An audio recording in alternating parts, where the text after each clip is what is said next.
Hello and welcome back to the Facts of Facts, the only Facts of Life podcast that's genuinely concerned for Linda Calderone's well-being right now. I am.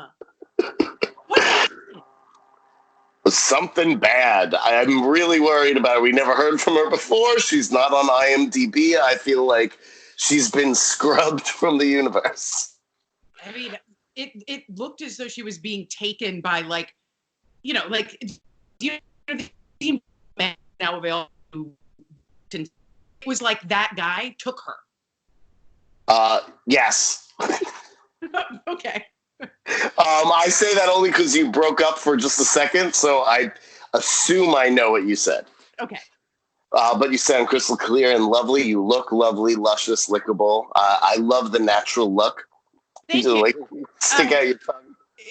But the funny thing is that the last time we did one of these, I was like, oh, I'm going to be all glamorous and nice for Dominik because it's a nice excuse to take a shower. And then today I was like, nope, I'm going to be covered in cat hair. So. I think that, I think our lovelies will appreciate seeing the real you. The real me, rather than hair covered one. The cat. That's my true reality. Cat hair covered. Yes. Yeah, well, don't worry. I'm just wearing a hoodie. No pants. No, I put on shorts at the very last second. Very last second. Like when you were like, I'm ready, I was like, I see them. Should I put them on? 50-50. Yeah. Anyway, all right, so let's get into today's episode. We've got a Jerry Mayer episode. Yeah. He's one of our co-creators, so, let's remind viewers of his time on Bob Newhart, Mary Tyler Moore, MASH, All in the Family, Bewitched. He even did the Jonathan Winters show from the 60s. And he's going to script our big Facts of Life Go to Paris season finale. Ooh, thank God. When's that happening? A couple episodes away. Got 4 more episodes, and then we've got our big finale, and I'm excited. We've got some weird shit coming up, by the way. Can I ask you, just before we get into this one, what's this one called? Slam book? Kids Can Be Cruel. Yes. So is a through line of rape in Jerry Mayer's work, or is that just in this episode? There's no rape in the Paris movie, but I'd have to go back and see which Jerry Mayer episodes and which rape episodes. I'm sure there's some. There's enough that I'm sure there's a little overlap. Are there teenage girls being put under duress? In Paris? Yeah. Are there croissants in Paris? We. All right. Yeah. And I did not write anything about our director because it's Azad Kalada as always. Normally I write it's an Azad. Next week is not an Azad. What? I know. It's not an Azad. I'm quitting the podcast if Azad Kalada isn't doing next week's. And not only is it not an Azad, it has 0 guest cast. Well, I have to say, they've been heavy on the guest cast in the past couple. And they're going to get real heavy. We have basically what amounts to 2 back-to-back backdoor pilots coming up. Back-to-back backpack? Yeah, okay, good. Yeah, so shit's going to get a little weird. They'll close on a normal episode, but right before the season ends, they're going to be like, hey, would you like this show? Would you like that show? No? Okay, bye. No, okay, bye, is my attitude towards this show. All right, so let's start, shall we? Yes. All right. Well, we open with a sign telling us what this episode is about. It's about World Hunger Box Dinner Auction. Yeah, but also, where are we? Oh, we're in the cafeteria. Yeah. There's actually a funny, I won't say who, but I worked for someone once, and she had this credo about how to open up an episode of television, yes. And this is the exact opposite way that she likes to do it. So she calls it when there's a sign that tells you what's going on in the episode, and you just pan past it. She calls that a happy birthday blossom. That's a good term. That's a good Yeah. term. Yeah.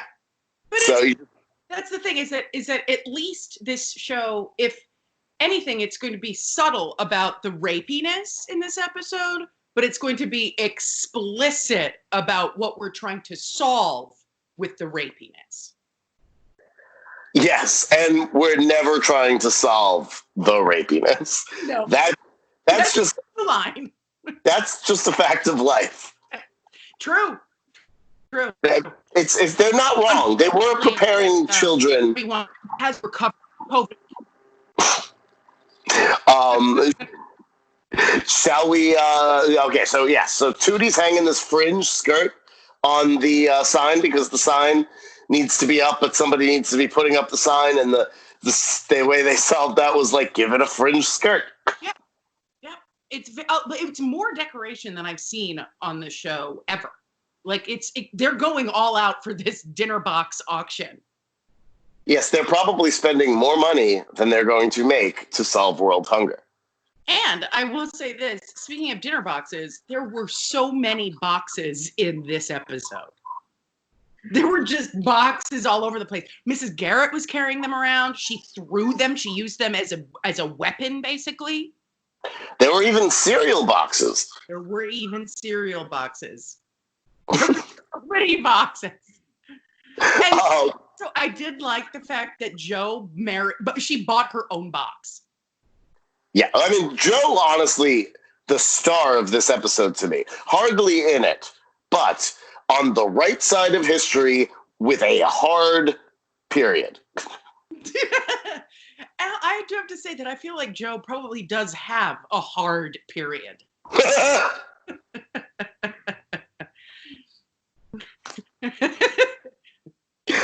Okay. Anyway, that was good. So Jo is putting a radish, a fig, and a piece of turkey jerky in her very small box because she's a lesbian and she doesn't want a man to eat her box. It all makes very sense.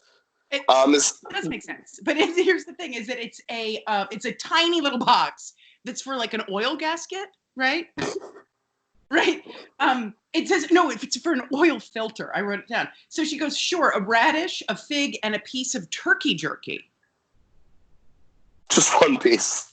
Yeah. So this is a stupid joke that's leaning hard on how funny the phrase turkey jerky is, right? Mostly, yes. It's not entirely leaning on that. It's leaning on the fact that Jo's made a shitty box. Well, yes, but here's the thing, is that it would have made more sense because then Mrs. Garrett's like, but who's going to buy your box if this is the appetizer, main course, and dessert? So the dessert is the turkey jerky? I thought the dessert was the fig. It's always turkey jerky. But here's the thing, is that I feel like that would have just, like, there's a missed opportunity. It should have been a radish, some turkey jerky, and a piece of gum. That makes more sense as a joke. Like, gum is the dessert. Yes, but traditionally, wasn't it in the 50s, lesbians would give a single fig to a woman as a sign of their undying affection? I thought that was like subtlety, like they were referencing that. That makes sense. Yes. Figs are much like vaginas. Figs are the vaginas of the fruit family. That's true. All fruit is the vagina of the fruit family. but figs are the vagina-iest. Yes, they are. Yeah, right? Yeah. Anyway, we learned that Tootie is official symbol of the Fig Club. If you're in Fig Club, it's also Jay-Z. Because Jay-Z, big fan of the fig. True. I mean, Beyonce's fig. Yeah. Anyway, we learned that Tootie's too young to be dragged into Blair's latest scam, which is to prostitute yourself to Bates Boys for a $5 boxed lunch, even though she's old enough to be a prostitute herself. True. Absolutely true. And Blair asks Jo if she could get over her adverse snobbery towards Bates Boys long enough to help the World Hunger Fund. 2 girls have been assaulted, including Blair, by Bates Boys. 3. Okay, 3. remember Joe's like third episode was at the Bates dance. She came back with no shoe. She was all walking hobbly dobbly. Yeah. And I'm not sure, but I suspect it's the case. It hasn't been confirmed. Natalie was assaulted by a Bates boy when she was dressed as Hitler. Yes, no, that is correct. That's the word. You were just silently blinking at me, and I was like, "Am I frozen? Are you frozen? What's going on?" Anyway, I was processing your words. So Joe calls Blair out for not caring about hungry people and using her boomerang buns as bait to trap Dink Lockwood, which is a fucking sentence I just said. That is, it's a crazy sentence. And also, boomerang buns. The hilarious thing about this is that Joe presumably knows what boomerangs are, but she doesn't know what croissants are. Yeah, she didn't say, I don't know what this thing is in my hand. She just had a cute nickname for it. So I'm willing to give her the benefit of the doubt. But I don't think croissants came to Bronx until 1987. Boomerangs, they came, but they left. I did research. So boomerang, do you know the origin of that word? No. Okay. So it's an adapted term from the extinct Aboriginal language that is a variant of a different word that was recorded by, I believe, the people who went to New Zealand, the white people who went to New Zealand and colonized it, right? And they misheard the word, which refers to what we think of as a boomerang, which is like a flying disc or flying, croissant shaped disc, whatever. But there are different types of boomerangs, which some return and some do not. They're used as spears or hunting clubs, but they misheard the word woomerang. Say it one more time. Woomerang. Woomerang, like in the belly? Boomerang. W. Yes. Anyway. So. Yeah, womb. Womb. Yeah, well, yes, that's with a B. Yes, but woomerang with a with a W. Well, it could have been WOMB orang. I don't know. Absolutely, it could have been. I'm not Australian. So now you just got your boomerang knowledge lesson. Fact of fact exclusive. Yeah, there you go. Claire's like, I'd say croissant, you peasant. How do you think that the the World Hunger Fund, which is now known as the Global Hunger Relief, which is a tangible way for Southern Baptists to feed hungry people in Jesus' name, just in case you were wondering. But I wonder how they felt about all these girls auctioning off their bodies to young men in the sake of hungry people. Like, you're going to feed, like, I don't know, like, what are you going to make? Like $40 after all of those, you cut the cost for all the fringe signage and stuff like that. True. But, here's the thing. I feel like any press is good press. That is true. And also, back to your point, the girls are about to become intimately aware of boomerang buns in about a season. Indeed. Yeah. So croissants is going to be the hot topic. So what I did like about this, so she insults Joe and she says, it's a croissant, you peasant, right? Mm-hmm. And then Joe says that she's just baiting the trap for her latest victim. And I heard this as Dick Lockwood, not Dink. Couple of inches shorter than a Dick Lockwood is a Dink Lockwood. That's the thing, but it's a pretty porny name, right? Yeah. So his name was like Richard Hardcock. Mm-hmm. I wrote down in my notes, Cock Dickwood. I don't know. That's what I'm gonna call my genitalia now, Cock Dickwood. It used to be Private Johnson, but I think Cock Dickwood's better. It is better. Thank you for taking my alt. So anyway, Blair explains that she doesn't need to cover her vagina with leaves just because Dink already fell in it. Oh, yeah. He's going to pay so much for her box tonight. You got no idea. Dinner box.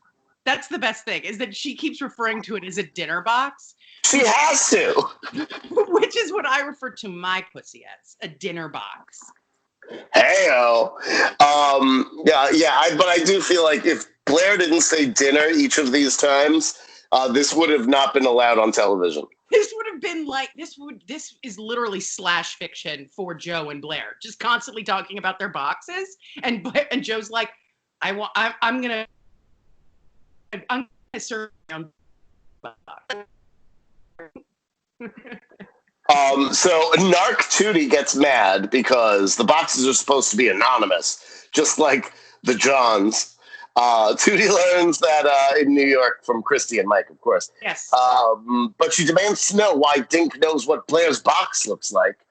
And Blair's like, I told him about it, described it vividly. It's pink and red. It's pink and red. It's pink and red.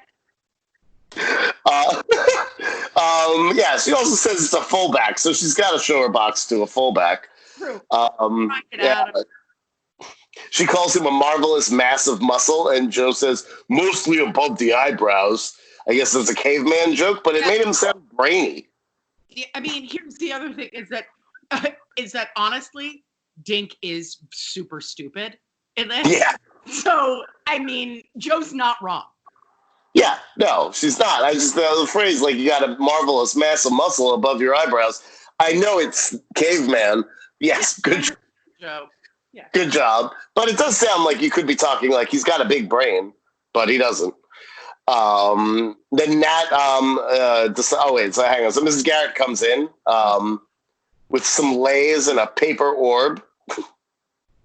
This is the thing about this episode, is that they clearly spent all of the budget on decor. For no reason. Like, this is not a decor event. The decor is the ladies. Yes, it is. And their boxes. Their boxes. Anyway, so it's weird. She asked Natalie if she finished with her box, and Natalie replies she's already put the main course in, which consists of just 10 pounds of jelly beans, apparently. So I wrote down, is she trying to seduce Ronald Reagan? But it said that's his favorite food. Her crush's favorite food is jelly beans. My favorite food is Cadbury cream eggs, so... I actually wrote down, she goes, some people like a sugar rush, and then goes like this, and I literally wrote down, so I guess Natalie is trying to seduce Dominik.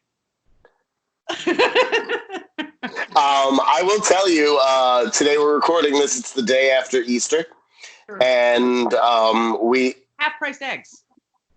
Yes, I put on my mask and my gloves, and I went to Ralph's for 70% off Cadbury cream eggs, and I have 50. That's how many you ate in one day? That's how many I purchased. This is my stockpiling. This is Christmas for you, except Jesus is risen, not born. Yes. Anyway, so Natalie finishes writing in Blair's slam book. Okay. This is awkwardly handled because they're trying to almost have a subplot and they don't know how to do those. No.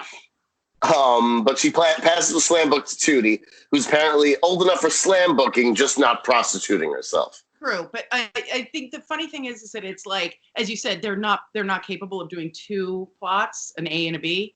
It's like A and a half. Yeah, that's fair.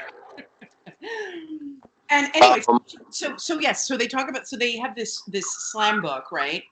And Mrs. Garrett asks whether the slam book is homework, right? Which she should fucking know what a slam book is, because No. slam books are, they've been around since the beginning of the 20th century. And I looked it up. Mrs. Garrett, Charlotte Ray, was born in 1926. And there was an article in 1930 in the Wausau Daily Herald, which is an hour and a half drive from where Mrs. Garrett is from, Appleton. And so she would have read this article And it was the Wausau Daily Herald argued in 1930 that slam books could be a good thing for humanity, saying, quote, psychology, industry, and the ghastly exposure to the late wars, the late war has changed the Victorian era's faux veneer of sentimentality and taboos. We have learned the price of sentimentality. The youngsters of today are facing life and themselves as is. So a slam book is basically it's like if I started a notebook and I wrote down Dominik Rothbard and then I wrote all the shitty things about you, being like, well, he's super stupid, ugly, and I hate him, and he has a tiny dick. I take umbrage to the fourth one.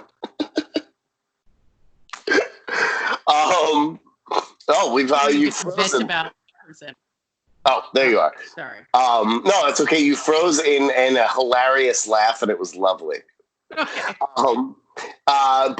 So I will say this. I need to say how much I love you, because I love that the thesis of your thing is that fuck Mrs. Garrett, because an article came out when she was 4 that she should have read. Well, no. Yes, that is my thesis. But I'll be honest, the thing is that they were such a sort of like known artifact that Mrs. Garrett claiming ignorance, being like, you guys are really cruel to one another. I can't believe this. I don't know of which you speak, is bullshit. Yeah.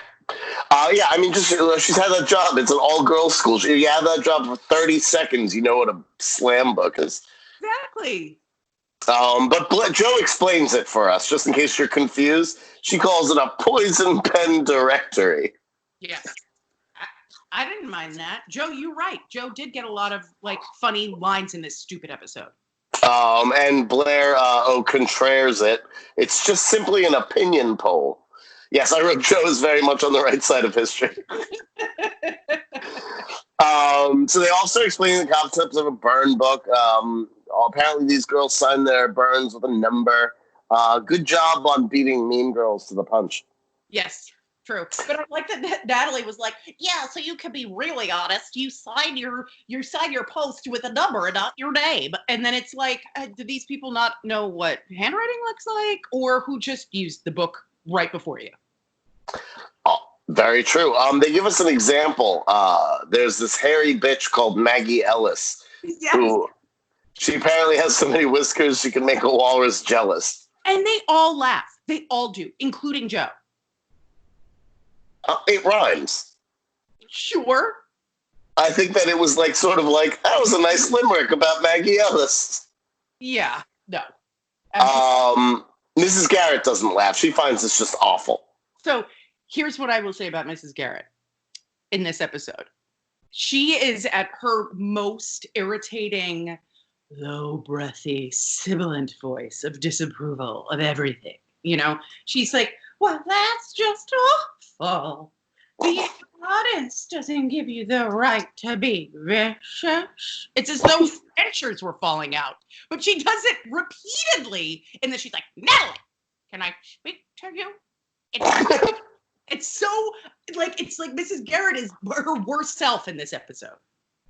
And the thing is that, as I always say, the problem with this show is that it takes things that are not serious very seriously, and things that are extremely serious not seriously at all. And in this one, it's like Mrs. Garrett is reacting to a guy outbidding a moron for Blair's box as though, you know, Natalie murdered him. I can't believe you would be so cruel. Well, I mean, it destroys the sanctity of the dinner box auction if people know whose boxes are whose. You gotta be fair. You gotta be truthful about that. Anonybox. Yes. So then Blair, after Mrs. Garrett gets out her, you don't have to be honest to give you the right to be vicious. Blair says, "Oh, Tish," which struck me as supremely bitchy. Yeah, me too. A teacher of mine or whatever, like a house mother, if I said, "Oh, Tish," I feel like they would kill me. Like they would hit me in the face. It's such a bitchy thing to say. Anyway. Yes. Nat points out that this is not all criticism because she doesn't know how slam books work. Yeah, this is the place where you're going to write all the nice things about someone, about how, giant their dick is and how beautiful they are. Yeah, she literally says she wrote a rave for Tim. Yeah. She wrote a rave for Tim. This is like a proto Yelp. True. But the other thing is that, like, Natalie's like, what do you mean? Well, Tootie says, yeah, we know it's you. You're number 10. And she says, what do you mean number 10? What makes you think I'm number 10? And then Tootie says, well, I'm not a fool. It's not only is Tim's football number, his jersey number is 10, you brush your hair 10 times on each side, I guess consequently revealing Natalie's and 10 pounds of jelly beans? That's 4,000 beans. I did the math. Thank you for doing the math on that. It's so many beans. It's so many beans. Tim loves his sweet beans. That's why she keeps them in her box. True. Yes. Anyway, so Nat finally admits that she's number 10 loudly into the whole group and then makes everybody swear they won't say anything and looks directly at Blair, who nods. This is important because Blair is a cunt. Mm-hmm. Anyway, and she's going to do it again next week. I don't understand what they're doing. They did 2 episodes in New York. Now they're going to do 2 episodes where Blair is not respecting Natalie's privacy. Twice in a row. Well, to be fair, the one where Blair wasn't really the instigator. No, it's coming up. Next one. I was going to say, but Blair wasn't the instigator of the one where Natalie found out that her dad was porking some other woman in the back of that restaurant. No, I'm not even. No, that's fair. That is fair. No, it's just literally, I think Blair's going to go through Natalie's diary. Wait, and then. What about this one? That this was the diary one. That's next. This is this one. I got confused because they're the same episode. Blair's being mean to Natalie twice in a row. About the same thing, basically. Yeah. Anyway, I never said that all the episodes have individuality. Yeah, I mean, they made 9 seasons of this, so. But back to back? What are you doing, guys? Anyway, so Nat admits she's number 10. And then Joe's like, what's wrong with you? If you like him, just grab the guy and tell him he drives you out of your tree. So here's the thing. As we said, that Joe is on the right side of history in this episode, right?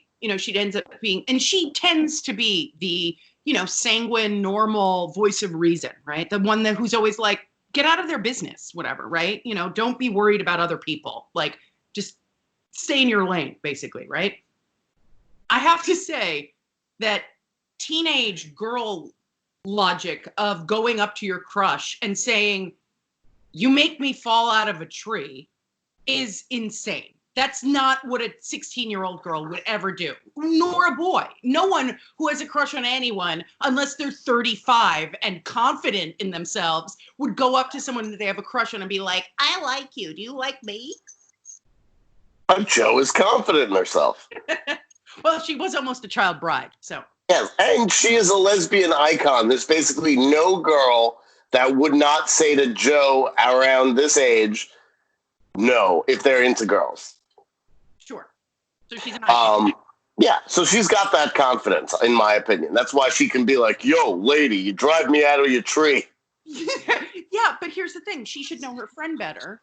Natalie, who later in the episode does say, I have 0 self-image. She should know that this is not good advice for that particular audience. Well, I think at this point, she's young enough to be trying to impart that naively, of course, but hoping that maybe Natalie will wake up and see the light. Maybe. But you know me, I'm always, giving them the benefit of the doubt. Yeah, I'm like, this is bad and problematic. So Nat worries about all the rejection that we all worry about. She's content to play it safe and worship him from afar, but if he buys her bean box, she'll fuck him. Yeah, she'll worship a close. So speaking of beep, Dink and Tim are honking their horn. They're here to deliver some stereos. I guess they got rid of that one that Mr. Bradley let them buy in season 1. I forgot about that. Yeah. Is that because of Nancy and her disco records? Yeah, Nancy probably took them when she got kicked off the show. She's like, this is mine then. She got knocked up by her unseen boyfriend. Roger. Roger. Anyway, so that's so exciting that Mrs. Garrett's going to finally get to see Tim's eyes, which are so blue, they make Paul Newman's look like shit. Yeah. I wrote down, really? I mean, no one can make Paul Newman's eyes look like shit. Aside Did you see Tim? What? Did you see Tim? True. Yes. He's yeah. Anyway, Tim comes in holding a giant speaker, wearing some weird shorts so that Blair can say he knows those knees anywhere, which just literally says, I blow you all the time. Yes, because the knees are right by her face, right? Yeah. Yeah. I'm pretty sure that knees are a little bit below where her face would be when I give blowjobs. The penis is up here, and then the knees are a little bit lower. But so that means that the guy that you're giving a blowjob to is standing up. But if he's sitting down, then the knees would probably be around your ear. Oh, then you'd be intimately familiar. I'd recognize those knees anywhere. That's right. Yeah. Anyway, so want to talk about Dink? Please, this moron. Let's get going. He's also wearing a crazy outfit. Yeah, he is. That show off his blowjob knees. Yes. So all right, let's see here. He's played by Scott McInnes, who had a small handful of TV roles in the 80s. He's on a Lou Grant. He did a 10-episode stint on Operation Petticoat. He's best known for playing Mr. Adventure in Star Trek III, The Search for Spock. At least he's best known to Trekkies. He played Biff in the 1984 comedy Making the Grade. How many Biffs do you think are in 1984 comedies total? Wait, so many. Well, I can think of 2 right now. But can I just pause you for 1 second to just do some prop comedy? When the quarantine began, my husband and I heard that, started a list of things that we should watch. Can you see that, or is it? Because of your like focus thing, it's hard to see, but I see the link. Yes, it's a 2-page long list of like insane zodiac scribbles, and Making the Grade is on it. It's free on YouTube, and all of the comments are like, this movie is so much better than anybody gives it credit for, so I actually plan on watching it during the quarantine myself. Let's get Making the Grade trending. Yeah, would you like me to send you our list? Yes, sir.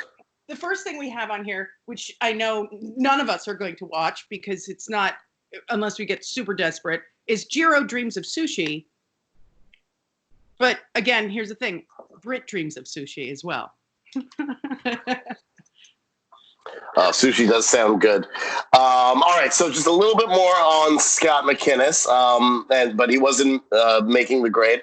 In 1991, he was down to just doing A Murder, She Wrote and A Wonderful World of Disney, and then his last role, symbolically, was coroner's attendant in Shadowhunter in 1993, and he moved on to directing. He directed a few Honey, I Shrunk the Kids, the TV show, and he also did 2 Angels, the Buffy spinoff. I didn't really like Angel, and you want to know why? Why? I didn't buy that Angel would be friends with Charisma Carpenter. But here's the thing, is that I think I wouldn't be friends with Charisma Carpenter in the Buffy universe, but Charisma Carpenter in the Angel universe got her shit together, and I love her. Totally agree. However, the thing about Charisma Carpenter is that she was way too hot for that show. And super hot. And also looked 40 when everyone kind of could maybe play teenagers in the 90s. You know, you give them that wiggle room, but she just looked like a woman. You know? Yes, that is true. Allison Hannigan, as lovely as she is, you could buy her as a 15-year-old witch. You still can. I can. I think of her now, and that's immediate. I go to Willow. I don't go to How I Met Your Mother. No, me too. That's what I'm saying. I still look at her and I can think of her as a 15-year-old witch. Yes. I do not go to How I Met Your Mother. My brain does not care for that show. But speaking of Buffy, you know that she is married to not Giles. The guy that was Giles, the other Watcher. Oh yes, I do know that. The Alexis K something. Yes, whatever. Now we're going to go into our other podcast, Buffy. Anyway, all right. So Dink drops the speaker. Hey, babes, Blair. And that's like the only line that's delivered semi-competently by this guy the whole time. Yeah. Hey, babe. He calls the place a fire trap and says it's really excellent, giving one of those okay signs. So here's the thing: is that I thought.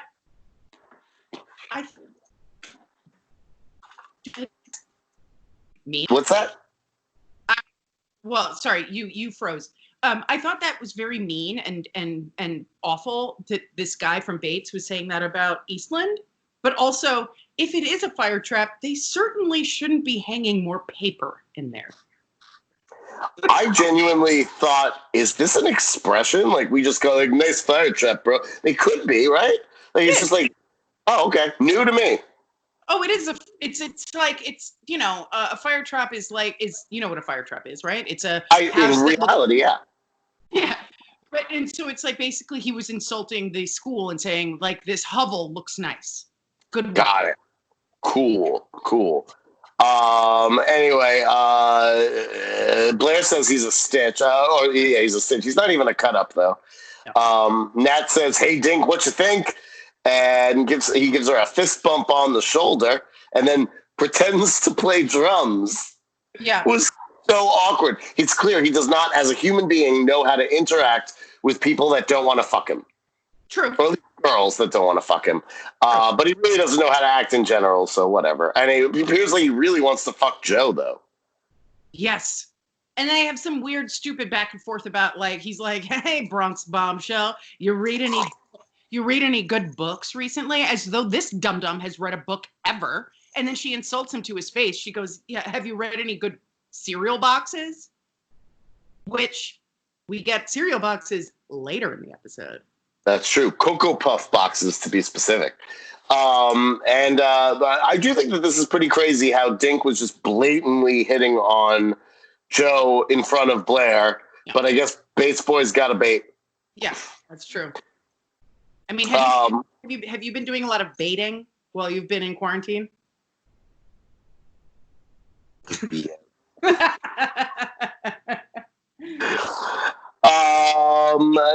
Yeah. Oh, sorry? Oh, no. In walks Tim. Yes. Well, Joe asked him about if he reads any Cocoa Puffs boxes because she doesn't like rapists, but Natalie does like rapists. Yes. And so I mean, that's her thing because she was impressed upon when she was raped before. She was like, this is my kink now. This is what I like. I believe that is probably the case. Sadly. Anyway, so here comes Tim Hallfield carrying a speaker, number 2. Nat tries to help him with it because doesn't want him to hurt his passing arm. He might want to make a pass later. She's so thirsty. It hurts. It does. It's a long walk off an unfunny pier. Yes, it's a very long walk.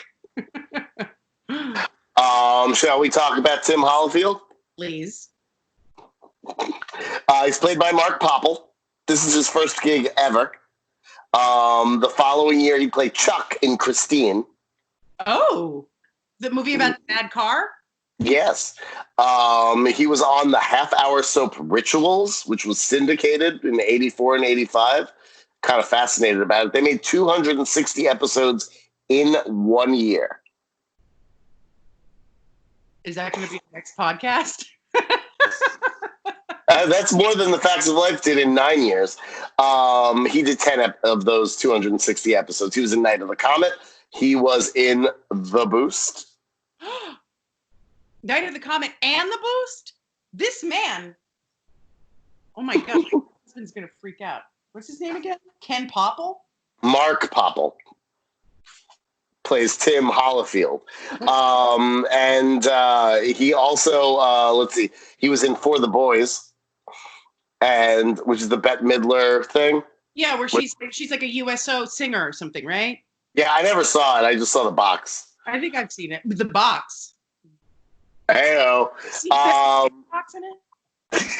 And so then in 1995, he played the unforgettable role of Ponytail in Cover Me, which was a mystery thriller about a policewoman who goes undercover as a model for an erotic magazine to help catch a serial killer preying on erotic models. What movie is that called again? It is called Cover Me, and here's the best part. This sounds amazing. That's going on. That's going on the list.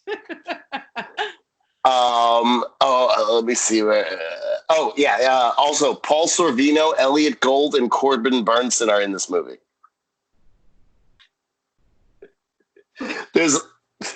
What'd you say? Are they in this movie? They're yes. Cover Me movie? Yes.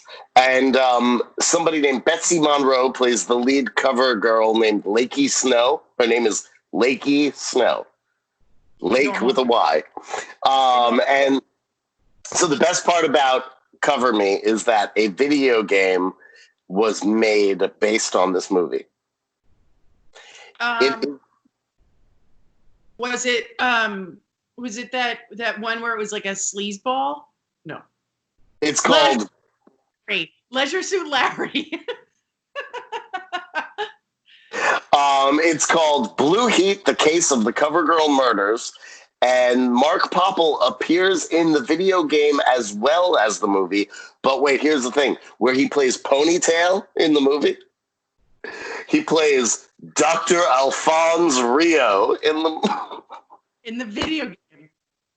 Yes, Dr. Alphonse Rio. So you know that's going to be some racist voice acting because Tim Hollifield, super white. Yeah, so wait, so he did voice acting? That's all, right? And what year did this video game come out? It's one of those like Windows video games. So it was early. It was like 97 or 98. I mean, I saw a thing that went viral where people were starting to play Oregon Trail again on the internet. So maybe we can find this one and play this on the internet while we're in quarantine. I'm down for sure. And that was Mark Popple's last role as Dr. Alphonse Rio in the video game. Oh, let me just turn off my phone. Did that ruin his career? I don't think so. How could it? Apparently the video game is more well received than the movie was. Well, I will say this. While you were adjusting your phone, I am glad that you are wearing shorts.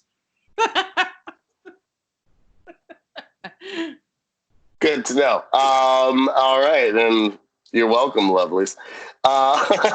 Anyway, so Mrs. G comes out with some balloons now. These decorations, there's so many decorations. Right. And Dink is going to get the bigger speaker because what is this event? Big speaker. And here's the best thing. There's no music. Never. It's like, and there are a lot of awkward silences and pauses. And the whole to-do is about this fucking giant speaker and Rocky Price's. Don't call him Rocky. His name is Carl. But in his tape deck. Yeah, we see him swap tapes. We see him say what song he's going to play. We never hear music. No. And here's the great thing is that when we do see him operate his tape deck, he looks as though he's never seen it before. He's like, I don't know how this works. Does this open? Do I put this in? Should I just take it out? Is there I just fuck it. You know, Azad Khalada's directing is, he gives zero fucks. He's like the Werner Herzog of Fast and Life. Yes. Yes, he is. Speaking of Werner Herzog, sorry to go on a little tangent, but have you watched The Mandalorian? No, I've seen Little Dieter Needs to Fly, and I've seen Bad Lieutenant, Port of Call, New Orleans. Oh, the one with Nicolas Cage. Those are the only two Herzog films I've seen. That on the Bad Lieutenant. I'm going to put that on the list. No, so Werner Herzog, the reason I bring up The Mandalorian is because he's in it. He plays someone in Star Wars. Doesn't matter. Anyway, so Jon Favreau directed The Mandalorian. He created it. And when Baby Yoda became a meme and like everyone was fucking loving Baby Yoda, Jon Favreau was like, I think he pushed back on Disney management being like, we need to have Baby Yoda as a actual puppet rather than CGI. Like it needs to be here, physical, because people are gonna fucking love it. Like it's gonna go crazy. He predicted that. Anyway, Werner Herzog, he gave this anecdote saying that when Werner Herzog was interacting with the Baby Yoda puppet, he fell in love with it. The best thing that has ever existed, and I love it more than anything. So Werner Herzog loves Baby Yoda, but also started treating it as though it was an actual creature. That doesn't surprise me after seeing Bad Lieutenant, Port of Call, New Orleans. All right, so let's see. Dink goes to get the bigger speaker, and Mrs. Garrett's worried about decibel levels, but Tootie just says don't bring out any wine glasses because she's a narc and she'll drink the wine. That's true. But Mrs. Garrett goes, there's a bigger speaker? Just how loud do you expect the music to get? As though this is going to be some sort of weird ketamine-fueled rave for the World Hunger Organization. I like how you leaned in on that one all angry. But yeah, and that was a great Mrs. Garrett, by the way. Like if we're gonna submit one Mrs. Garrett to the Emmys this year, that would be the one that I would pop in the mail. You mean the podcast awards? I think they're called the Poddies or something. All right. Well, there's no way we're not gonna be just taking home all the Poddies this year. I myself would prefer a bidet. Okay.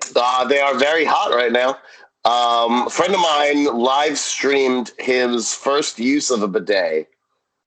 Just his face. But it was a lot of, whoa, whoa. Anyway, all right. So Tim, who sucks, says, get ready for a thrill. Rocky Price is on his way with his tape deck. Blair's just disgusted by even his name, and then Dink cracks about he'll cure world hunger by making everyone nauseous. And then Tim and Dink do this homoerotic punching each other bit, and then I took a little break from taking notes. Yeah. So here's the thing. So I actually wrote down, it's like, don't call him Rocky. His real name is Carl, right? And then Tootie comes in and says, those Bates boys call him Rocky because of his complexion. And yeah, I thought we were going to do more pasta face in this one. I thought it was going to be racist against Italian men. Nope.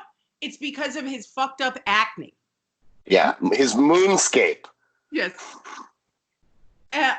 His peanut cluster. But the funniest thing is that I was like, oh, we're going to do this again? We just did this. And then Mrs. Garrett says, that's the worst thing I've ever heard. Hasn't heard about, the Holocaust. Or all the girls getting raped. Yeah. She's just really, really concerned about Rocky. This person we've never met before and how they're being insulting about his bad pockmarks, which I will say this. It's as though when he first arrives with his tape deck, I was like, what's wrong with this? There's nothing wrong with his face. It's totally normal. And then as the episode goes on, it gets worse and worse. It does. There's a time when they give him a close-up when he wins the box and he smiles and it's like, wow! Yeah. Yeah. It will cure world hunger. I get it, Dink. You're right. Whatever. Fuck off. You're still the worst. Anyway, Mrs. Garrett says she's had it with that slam book. Where's it going to go if she gets her hands on it? Her Cuisinart. That is right.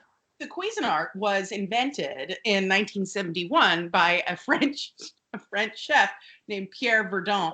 And it was exhibited in 1971 and it was called Le Magie Mix.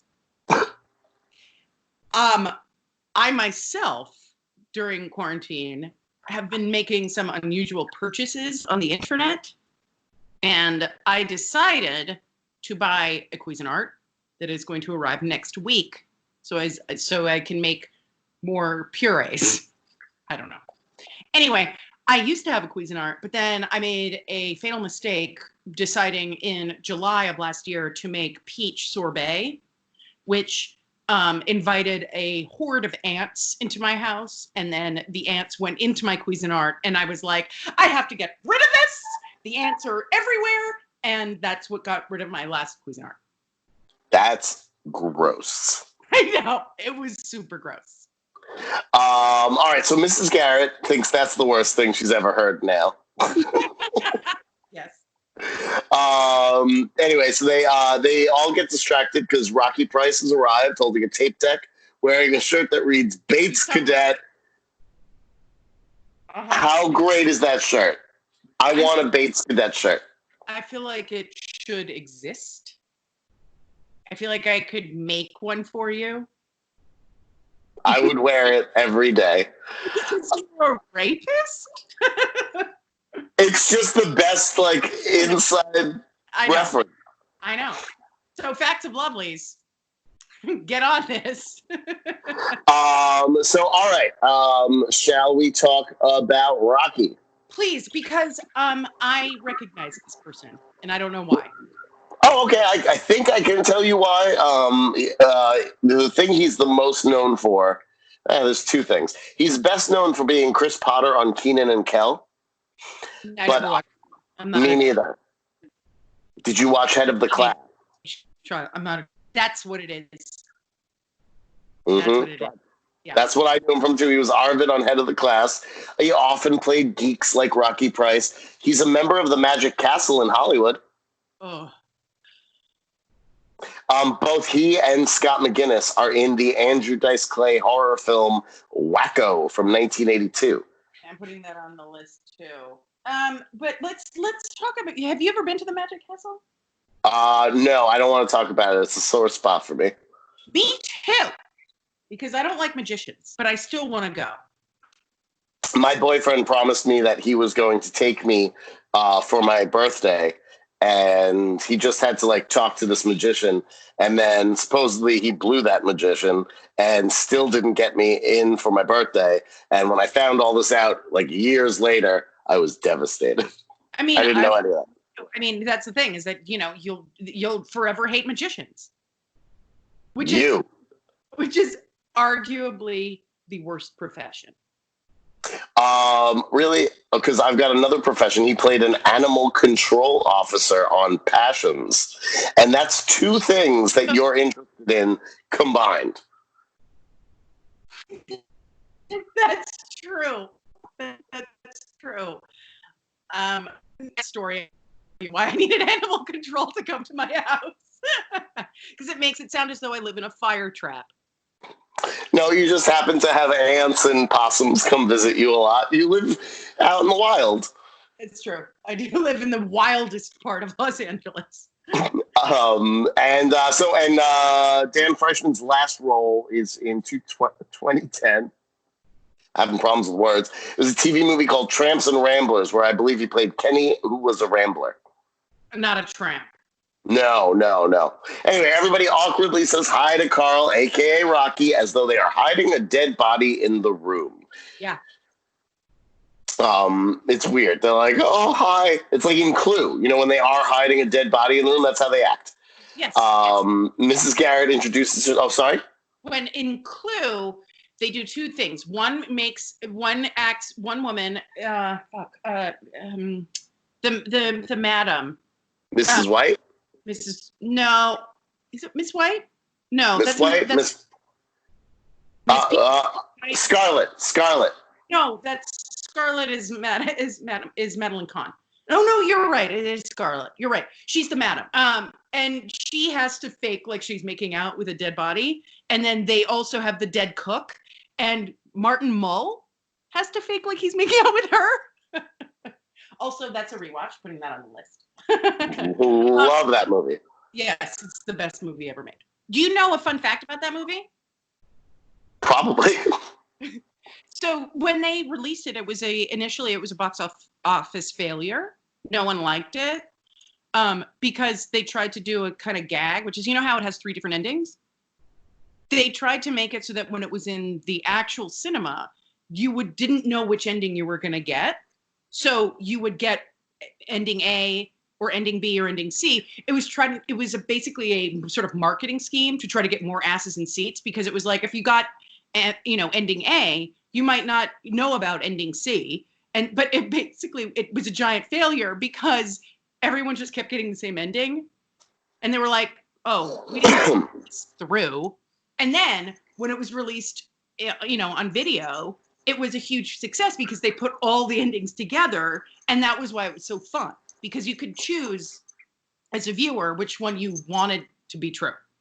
On the DVD, it says you have a choice where you can be surprised by which ending you get. And I showed it to a friend recently for the first time. Sorry? You broke up. You broke up. What were you saying? What are you describing? Oh, I showed Clue on DVD to a friend recently, and they have an option where you can choose your ending. I'm sorry, not choose your ending, get a random one. Yeah. I mean, I so cute, and I mean that's the thing about Clue. It's so clever about that. Yeah. Anyway, keep going. All right. So Mrs. Garrett decides to engage with Rocky Price, asks him about his cassette collection, wants to know if it's dance music. Why do they need dance music in this function? But no, it's not. It's listening music. He's a deadhead. You don't dance to that shit. Mrs. Garrett's like, who called you that? Okay.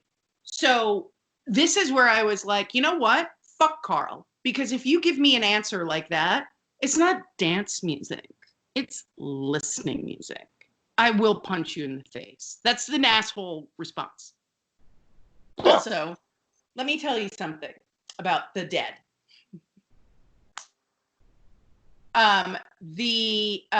So basically, Blair knows about the Grateful Dead, which is the least likely thing possible, right?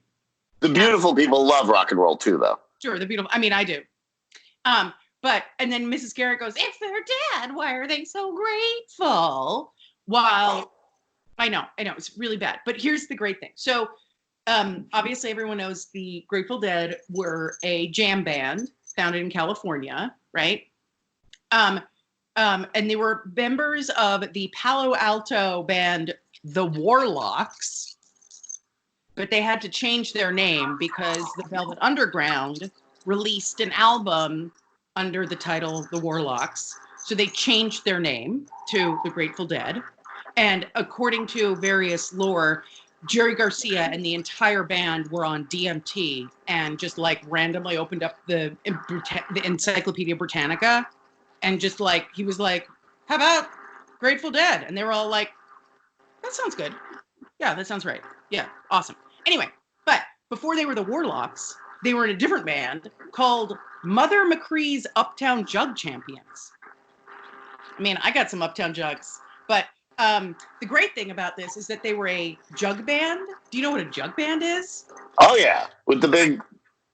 Well, it's a band that is comprised of conventional musical instruments and unconventional musical instruments, such as the washboard, spoons, bones, the stovepipe, comb and tissue paper, Jew's harp, problematic. I mean, let's rename that. That's a mouth harp. But also my favorite thing, the gut bucket. I got a gut bucket right here. Yeah. So, you know what that is? It's basically a wash bucket that has a mop handle and then one long string or rope tied between that. So basically, it's just a sort of like base. That's what I was doing when I went like that. Yeah. I didn't know what that was called, though. Anyway, so the best thing about that, the thing that I always associate with that is that there's a song that my husband likes called I Need to Learn How to Dance by the Fatback Band. Okay. And I can never remember the name of that band. And I always call it the Hambone Gut Bucket. Speaking of ham. Yeah, here we go, Jambon. Yep, that's right. Let me just say that Tim, for some reason, is still holding his giant speaker, which is really weird because Natalie's line is, Tim, you must be exhausted after moving those big speakers, seemingly unaware that there's a big speaker in his hand. Yes. Not great direction. Oh, she's just so thirsty. She's so thirsty, she offers him Gatorade. I know. And then she forces Tootie to help her so she can be alone with Tim, even though Blair and Dink are still there. Whatever. Dink, by the way, feels the opposite of Mrs. Garrett. He thinks that the slam book is really key. Yeah, he says that. He does make up his own expressions a lot, or at least he uses expressions from a long time ago. Yes. Because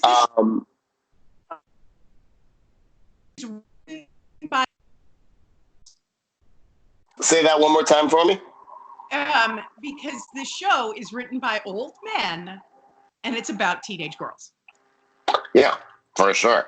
Anyway, Dink points out that Tim has a whole page, and he also is excited about Rocky's brutal page. But then he finds Tim's, and number 10 apparently thinks he's a god. He read through it, and he gets a huge erection. Yes. I mean, Tim, if I read a whole page of nice things about me, I would have an orgasm. I will write you a whole page of nice things. I mean, it is my tomorrow, so. Yep, everybody, Facts of Lovelies. Shout out to Britt, who's turning 30 young tomorrow. You're going to honestly, I'm going to have to edit this shit. You're going to get this on Britt's birthday.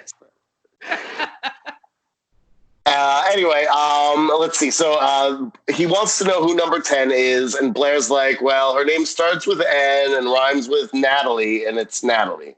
Yeah. It's like the biggest, controversial reveal and, bad thing. Not that bad.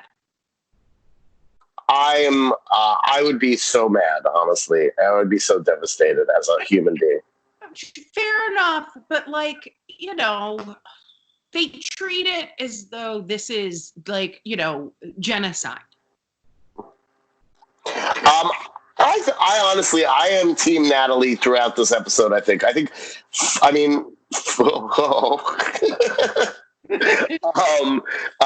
that what Blair did is so embarrassing and hurtful. I just feel so sympathetic. But she shouldn't have dragged Rocky Price into this. Yes, because the punishment for revealing who someone's crushing on is having to do something under duress, which is date a man. Yeah. That's the punishment. And they all laugh about that. Joe even, and she's on the right side of history. She's even an asshole about it, being like, this is going to be real character building for her. And it's I don't think that Joe's wrong. I think that Blair is wrong. Blair should have been like, you got me. I'm not going to be a total dick, and I will go out with Rocky Price. For the 30 seconds it takes him to choke down her boomerang buns. Not that big of a deal. What Blair's response to this was, I am not going to be sad. Fuck you, Blair. Nat got you. Just deal with it and move on. Don't be such a dick to poor Rocky Price. He's got enough going on. Absolutely not. Absolutely not. She's being forced to go on a date with a man that she doesn't like. That's the whole conceit of the thing that she organized, was everybody's going to get to vote and bid, and nobody knows who it is. I've invented this. This is my thing. I'm Blair. Then she's also, but I'm fixing it so that I don't have to date an uggo. Fuck you, Blair. None of that is how this works. You're wrong. No, absolutely not. Okay, counterpoint. The fact that her comeuppance is the fact that she has to go out with someone who she is viscerally repulsed by is not a lesson. That shouldn't be. No, that's not what I'm saying. I'm saying Blair came up with a thing where all of the girls in the school were going to have to date people that they didn't choose because they bid on her box. And then Blair decided to circumvent those rules for herself. I totally buy that. But the fact that they're forcing her to go out on a date with this ugly schmuck is that she's repulsed by is not a lesson to be taught to little girls. Well, yes, but I also think that none of this is a lesson. Like, you shouldn't auction yourself off to anybody. None of this is a lesson for little girls. I'm just saying that Blair came up with a gross plan, then tried to circumvent it, and then got caught because she was also being an asshole to her friend. And so I don't mind the punishment, personally.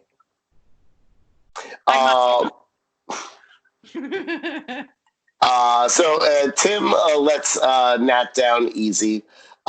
He says, I know you're number 10. She's like, what the fuck did you call me? Honestly, my blood ran cold. He explains he's going steady with Cynthia, and Nat jokes she'll sell her dinner to Burt Reynolds. It'll be fine. He calls her a crack up, and it's heartbreaking. I related to it. I felt bad. You've frozen. There you are.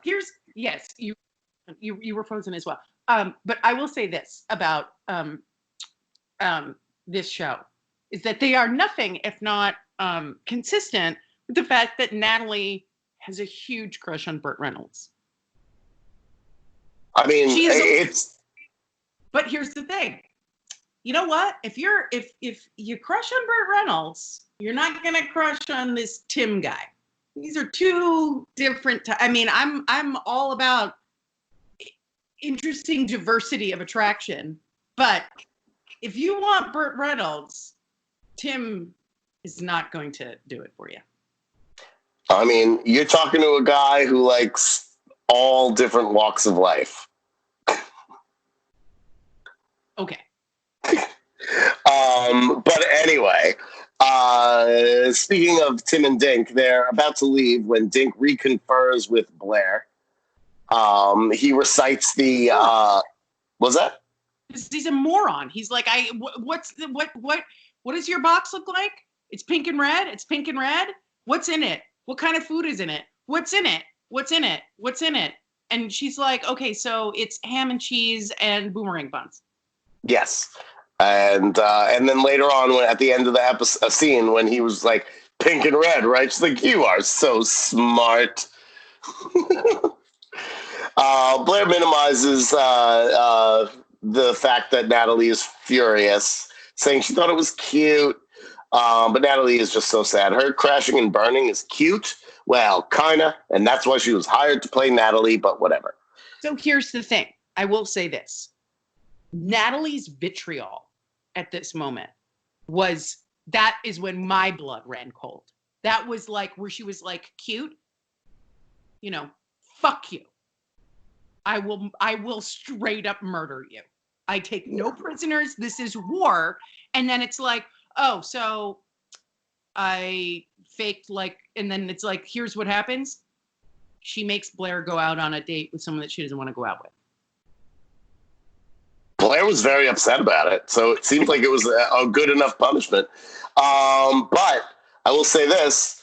Natalie declares war on Blair. It won't be cute. She's taking no prisoners, including Rocky Price. But Blair pays no attention. She just smiles at the camera like a real prick. And we're out of the first scene, which was 10 minutes long. I know. And that's the thing, is that here's the great thing about this episode. It moved like a breeze. It was so fast. It went down real quick and dirty like this show never is. Like me. This show is usually so turgid and boring and long, and I'm always like, God, how are we only 5 minutes in? What is going on with this? This one I was like, let's keep it moving. And then we're at the auction of the dinner boxes. Which I have to We're off Linda Calderone. I have to say this. I have to applaud Facts of Life for once. They mentioned the thing they were gonna do. And we're seeing it. Yep. It's an exciting time to be alive. And not for Linda Calderone, who probably is not alive anymore. No. Anyway, so Mrs. Garrett auctions off Linda Calderone to some fat guy who looks as though he's going to murder her in a van, as usual for Bates Boys, right? $4.50, and she goes, a real bargain. And then in walks Carl, right? And Mrs. Garrett's like, you look so spiffy, Carl. Here's another funny thing. So at my old job, I worked with a guy named Carl, and he was a very handsome German man. And we always called him Hot Carl because he was so good looking. And the thing is that you know what a hot Carl is. No, you don't know what a hot Carl is? It's when you shit on someone's chest as an erotic. It's an act of eroticism. So it was this twofold beauty of the fact that we called him it was a compliment, but it was also like a deeply insulting, horrible thing. I remember being on a text chain just last night with you and some other people, and I believe we were talking about Jeff Goldblum is into a hot Carl every now and then. He is. Yes, he is. There's another thing called a pineapple lupe. I'm sorry, say that one more time.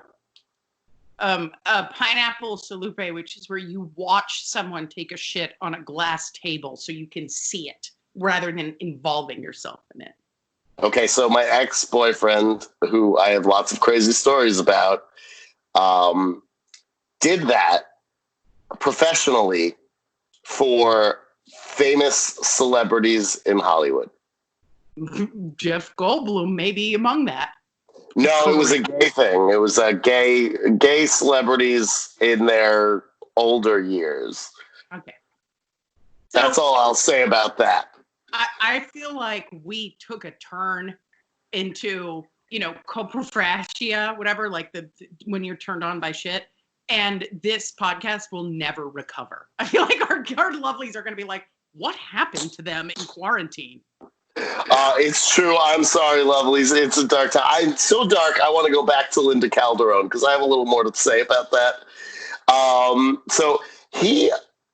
there's so many weird layers. So he's this creepy guy. He's got elbow patches. He's got rapist glasses. He empties his pockets for $4.50 to pay for Linda Calderone, which is crazy. He looks so scary. He grabs her arm in like the most threatening way, pulls her off screen, and the audience and Mrs. Garrett both chuckle at the same time. It's not a plot point.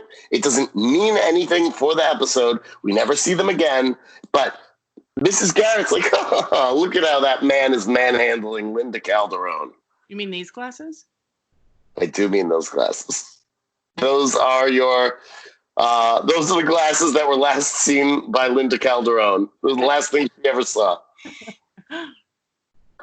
Anyway, all right. So yes, Carl enters. Mrs. Garrett gives him a loud pity compliment, and then he sidles up to Blair, clears his throat, and then tries to practice the words his Bates buddies clearly taught him was going to be a guaranteed deal closer, which is, here, have a sip of this. Yeah. I mean, that works. Here, have a sip of this.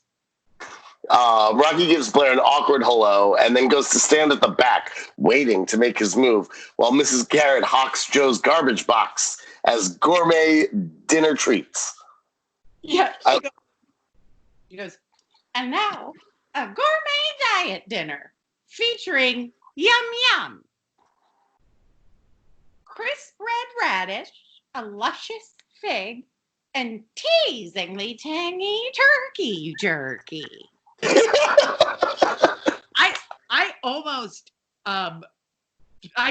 did a spit take when she said featuring yum yum. It's crazy sounding. Also, the best thing is that in LA, there's a donut place called Yum Yum Donuts. Mm-hmm. You're like, I know, don't explain to me. Don't explain. Yeah, okay. I laughed really hard at the yum yum. I thought that was super funny. But remember when Mrs. Garrett was mad at tantalizing, but now she can say teasingly tangy? Yes, that's right, about the menu writing. She was like, this is erotic pornography, Natalie. Yeah. And then Rocky excuse me, Joe gets pissed because their box is starting to sound edible. Yeah. And then a Bates boy standing 2 inches away from Mrs. Garrett's face, like 2 inches away. He bids $3 so loudly. I know. What is with the blocking in this episode? Anyway, Joe says, fuck no, I will not be a victim, buys her own box and just leaves. She's like, I got to get out of here. I'm going to town on my own box. Yeah. I mean, who hasn't in quarantine? Amen. Joe does the whole going once, twice bit. Hands Mrs. Garrett a 5 spot and then walks away. Bates boy, intrigued, wonders if this means she's going to be fiddling with her own box. Kind of goes to follow her. Sad Bates cuck.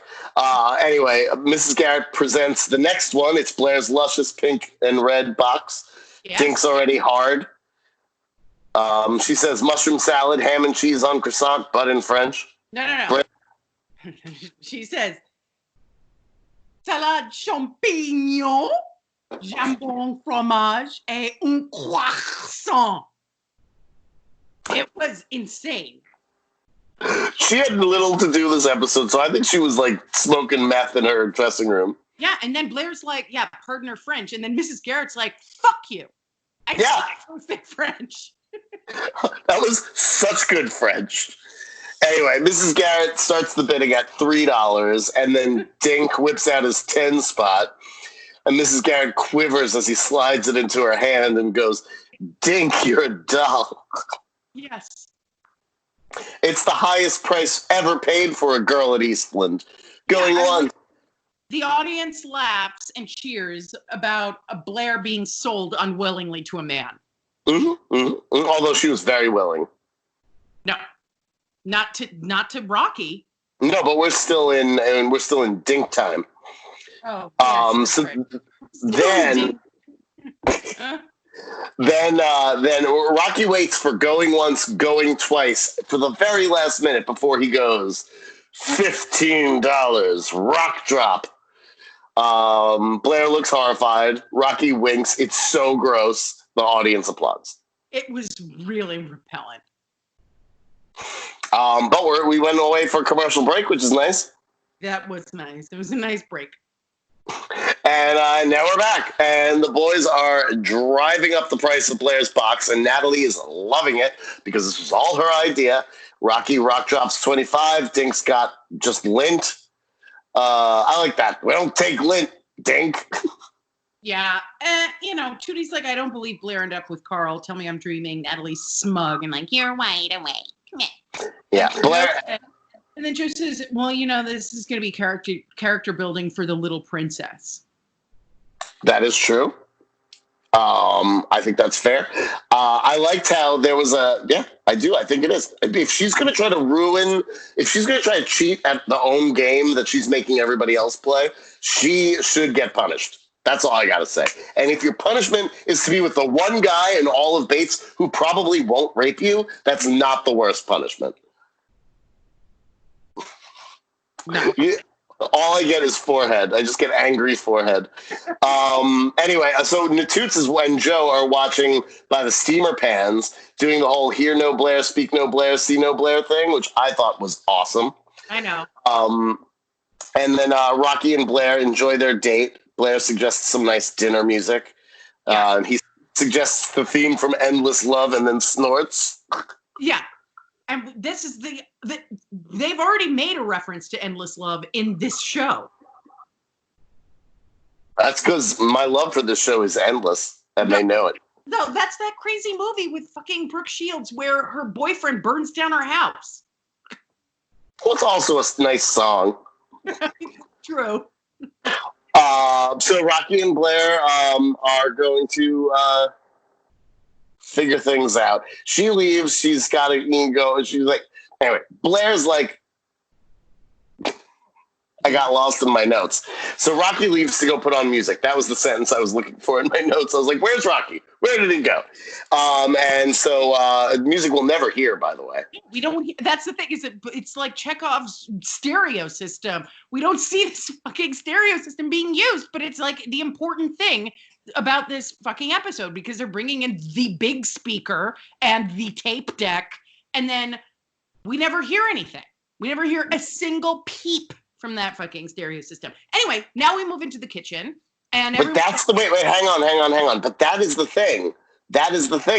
So normally they talk about something and we don't see it. It's the music this time. Yes, that's true. Genius. Anyway, so Blair gets up to go kill Natalie because she realizes that Natalie is the one who did this. And then Natalie dives into the kitchen like a chicken. She should have owned up to it. It was a badass move. Don't let Blair fuck around with you. Yeah. So now we're in the kitchen, and honestly, thank God, because we've been in that other room the entire fucking episode. Yeah. Natalie lies, saying she needed to check the shelf life of some cereals, and Blair's like, "Don't outlive you." Yeah. Those cereals were really nicely Greeked. I was trying to just get through this episode. So like normally they Greek a box of cereal so that you can't tell what brand it is.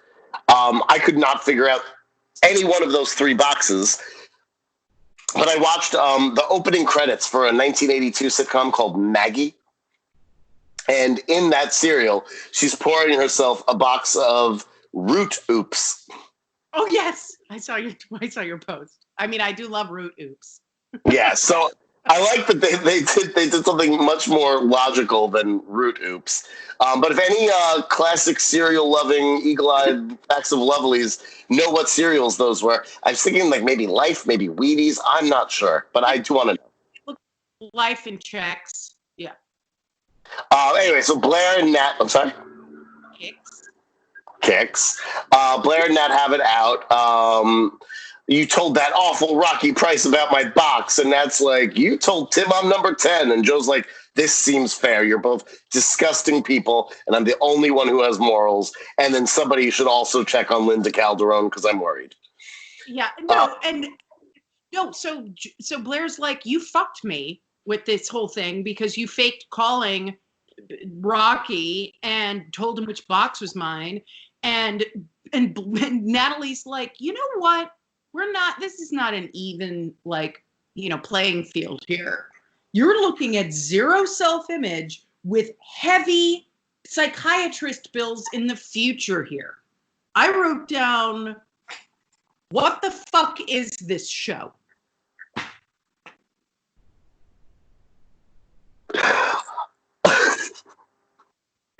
I wrote down, let's see what I wrote down for that. I wrote down, oof, that's a rough one for any kid to have to deliver on camera. Yeah. And Blair's like, you know what? Fuck you. And heavy doctor bills right now. I'm going to beat the shit out of you because you made me date that asshole. He's not even an asshole. He's totally nice. He just has pimples. Anyway, so Nat goes to tell Rocky, but Blair sucks. No, he sucks because here's the thing. Not only is he ugly, but he also is a deadhead who refers to dance music. He's like, no, that's not real music. He's a raucous schmuck. And then he tries to like later when it's like when Blair gets her comeuppance and has to go on a fucking date with this creep, he's like, you know what? I know everything about art. And Picasso sucks. So fuck you. No. She says Picasso sucks. He says Picasso's his favorite. She says, but Jean-Georges is the master or something. I have it down there. No. She loves Picasso. He loves Brock. Okay, maybe that's right. We'll get there. I got it. He's the worst human. You've jumped ahead, Britt. Anyway, so we're back at the party that doesn't have any music, and Rocky's asking Tim and Dink where Blair went. And Dink's like, she doesn't like you, Moonscape. Take your nut clusters somewhere else. Yeah. And he's like, no, she does like me. And the rest of the world's like, you can't believe that. No. Certainly not. Blair and that fuckface? No. Anyway, I will say that Blair does date a college guy who has the IQ of a 6-year-old in one episode. Great. Looking forward to that and how not problematic that's going to be. Oh, you're going to love it. It's great. Anyway, so Mrs. Garrett comes over and is far too nice to Dink, who's being such a dick. He's like, you don't want to be a sore loser. And he's like, Blair is going to be the sore one. I bet Rocky doesn't even know how to use lube on his dink. Calls him the Rocky Horror Show. I'm not going to do a history lesson on Rocky Horror. If you haven't seen it, go see it. It's very good. You're all bored and locked up in quarantine. Just the second Tim Curry movie we brought up on this podcast today. That is correct. See if we can figure out a way to get Oscar in. I like that movie. Sylvester Stallone being fussy. Isn't he singing it? No. But it's a comedy about his daughter getting married. It's a farce that all takes place in a house the day of his daughter's marriage, and everything's going wrong. It's insane. Didn't he produce it? I think it's one of those weird things where it was like a passion project for him. He's like, this will get made. I know this is amazing, and I know quality when I see it. And it's like, As a child, I saw the commercials and I was like, I must see this. And then I did see it and I loved it. Anyway, Mrs. Garrett says to shut up, Dink. Nobody knows whose boxes are whose. And Dink is weirdly honest, where he's just like, no, I knew. I'm just going to be honest. Yeah, he's like, I know. Her box is pink and red. It's pink and red. That's how I know whose box it is, because it's pink and red. And then Rocky is like, I also knew. To be honest. She called me. Red. She called me at 5:30. And then the guy's like, yo, no. She was with me. Isn't that right, Tim? Information. With my boyfriend at 5:30. She has an alibi. And then Natalie's like, oh shit. And then tries to run away. And then Mrs. Garrett is like, Natalie, can I see you for a minute? In the kitchen. And then slams down her boxes. It was pretty intense. And Nat goes, there's going to be some hollering as she goes into the kitchen, where all the girls are just waiting like freaking weirdos. Just like, what's next? What's next for our scene? There's a whole party. There's a whole, 40 girls are getting prostituted out there while men eat random snacks out of boxes, and nobody's out there enjoying it. They're all inside checking the shelf life of cereals. And Mrs. Garrett's like, how? And R.I.P. Linda Calderone. Yeah, she's dead by now. She's definitely dead by now. She's floating in the Bates lap pool. Anyway, so Mrs. Garrett's like, how could you pretend to be Blair? And Joe's like, it's easy. You just talk sticky sweet and say darling a lot. Have you ever heard Blair say darling? No. Mrs. Garrett is really shocked at what Nat did, and Blair chimes in, I'm appalled, but I'm appalled at what Blair did, even though you're not. Mrs. Garrett doesn't never said a fucking word. Nat tries to defend herself, saying that she had to pay Blair back, and Mrs. Garrett's like, fine. Trip her down the stairs or something. Just don't involve my precious Rocky. Yeah, that boy out there is the one paying. No. Mrs. Garrett compassion shames the girls, comparing them to the school of piranhas, and Nat feels terrible. Yeah. Because she's not a prick like Blair and Dink are. Yeah. She just feels bad. She went a little far.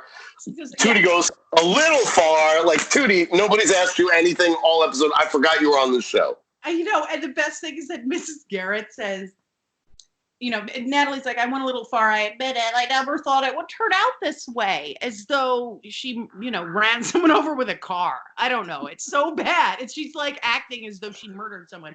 And then Mrs. Garrett goes, I know. Until one morning, you're the one waking up with pizza face. I lost my mind. It was insane. It was good stuff. I almost wish she had said Moonscape. Oh, God, the guilt. She feels really bad.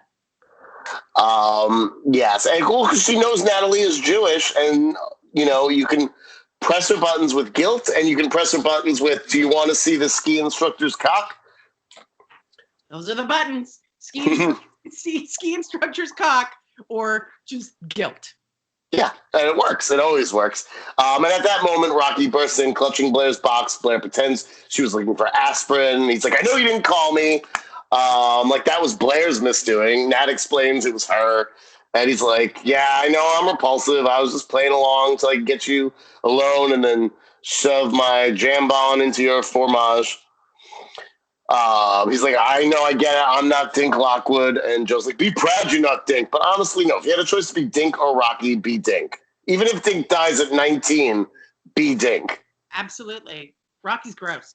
Yeah, I don't want a lifetime of being Rocky, but I feel bad for him. I don't find him as gross as you do. I definitely prefer him as a human to Dink, but a life of being Dink is going to be a lot better than a life of being Rocky. Yes, totally. Rocky leaves Blair the dinner, and Mrs. Garrett chases after him with the box. He doesn't want it, even though he paid for it. It goes to charity. Way to go, Rocky. Way to go. Yeah, nice moral high ground here, motherfucker. Yeah, let's keep moving. He goes to fix the bass on the cassette player. That's not playing Endless Love, nor is it playing Grateful Dead. It's not playing music at all. It's silent. Yes. Mrs. Garrett commends him on being a good man, and Tootie adds, and a hurt one, too. Blair, you scumbucket. No one needs your add-ons, Tootie. Yeah. Everyone's disgusted with Blair because she shows no remorse. She claims to be an injured party, and finally Joe's like, fine. I'm going to go let him finger me. Maybe I'll put a blanket over his head and let him eat me out. Yeah. Probably won't mind if I call him Miko or anything. It'll be fine. Joe's now excited about the plan, grabs Blair's box in the throes of passion. Yeah, so they all fight over him, being like, oh, I'm going to be the virtuous one. Like, I'm going to go date him because that's like, I learned the lesson. I should go do this thing. And then she goes with the box, with her jambon fromage box, and goes into the lounge. First time we've seen this place this whole episode.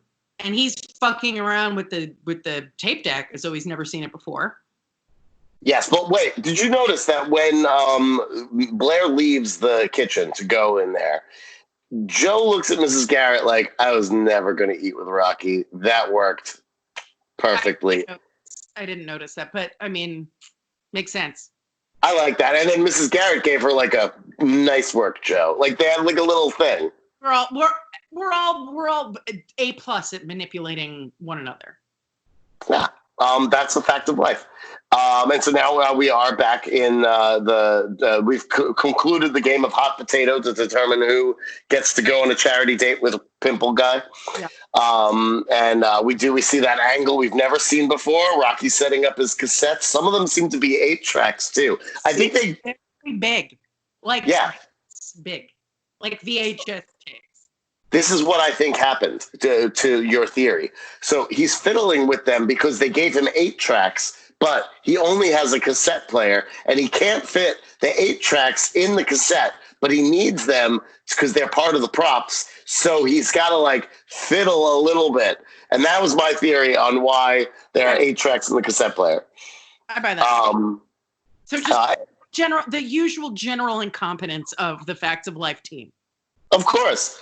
So Blair presents her box to Rocky, who's not hungry. He objects to the charity dinner vocally, but she ignores him because she doesn't respect him and spreads open her box, revealing a thin, wrinkly croissant. Yes. She was afraid of this. It didn't travel well. It didn't travel. It didn't. It went from one room to another. It's been in the cafeteria with the rest of us for the past 7 hours. They share a laugh because even ugly people can find croissants funny, I guess. And then they decide what else could they have in common. He equates it to a floppy watch at the MoMA, a Dolly painting. Yeah.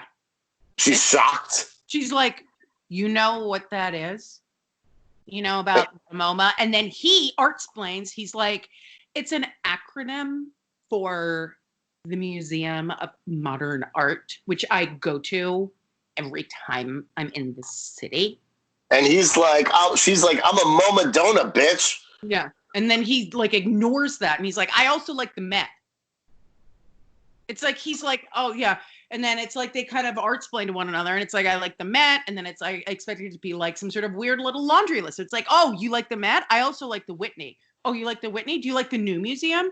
Do you like Parsons? Do you like, it was sort of like this thing. And then she was like, I misjudged you. And then he says, I went to the Met. It was so embarrassing. I went to paint something and I fucked up and you couldn't believe it. It was so embarrassing. Well, there's more to that. I mean, like you're also flying through some stuff that I want to discuss. Okay.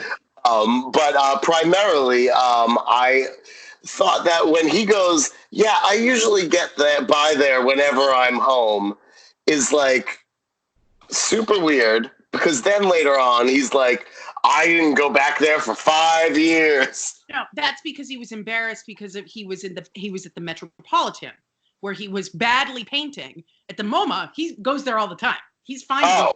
That's not where he was embarrassed by all those people on a weekend. So he says his favorite is Picasso. Picasso is his favorite square, but a bump. And then Blair agrees, but says, hot take, Picasso is marvelous, but don't sleep on Brock. He's the master. So she's the one who's a little bit down on Picasso. And that's where this episode should have ended, but we were short, clearly, mainly because this episode is just 2 fucking scenes long. So then Rocky does tell that story about copying one of Cezanne's still lifes. He brought a paint and easel to the museum. It was so terrible. Fuck him. Anyway, they feed each other flat croissants and cheese slices. She didn't even make the box a sandwich the way she promised Dink. She was like ham and cheese on boomerang buns. It was all deconstructed. Huh? Fuck her. Yeah, I mean, well, fuck the show mostly, but this was not a bad episode in terms of it not flying by. Like, it wasn't boring. But you're not happy with the message. What? I said, but you're not happy with the message. No. I think that it's bullshit to force someone to go on a date with someone that they don't want to go on a date with.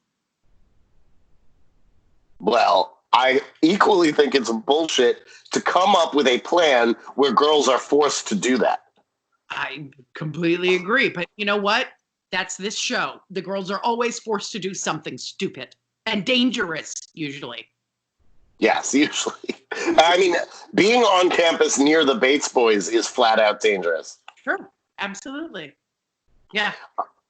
It was lovely getting to see you today. I know. It was lovely seeing you.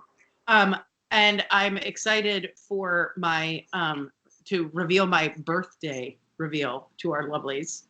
We do have a birthday reveal. If you check on the Facebook, it will probably be there before this episode is, because I'm going to make sure that shit goes up on midnight. Yeah. But yeah, we have a special message from Facts of Life girl that we know and love. Mm-hmm. That's all I'll say for now. A birthday greeting, if you will. It is. It was a gift from one of my oldest friend who you introduced me to, actually. Then aren't I your oldest friend? I mean, yes, but one of my oldest friends. But you introduced me to him, so. Well, and I'm going to introduce you to the whole world, baby. Great. More boomerang buns in Paris at the end of this season, no? Oh, I cannot wait. Okay. Maybe I'll here's the thing, is that I've, because of the coronavirus, I have gotten really into baking. Maybe for that episode, I will make some boomerang buns. Well, I'm getting really brave lately because I'm just desperate for stuff. So if you leave some baked goods on your porch, I will come and collect them. I've been doing this with my friend who's been on the podcast before, Katie. We are now like prairie wives. We do barter. She brings me mustard greens and herbs from her garden, and I give her yeast and black peppercorns. You weird people. Anyway, well, we're weird people, both of us, and we love you guys, because if you're still watching this podcast nearly 50 episodes in at almost 2 hours of podcast, you gotta be some weird people too, and we love you for it. We love you so much. So until then, everybody be safe, stay indoors, wear a mask if you have to go out, watch the next episode of Facts of Life, because Britt's gonna hate it, and we will be seeing you soon. Bye. Bye.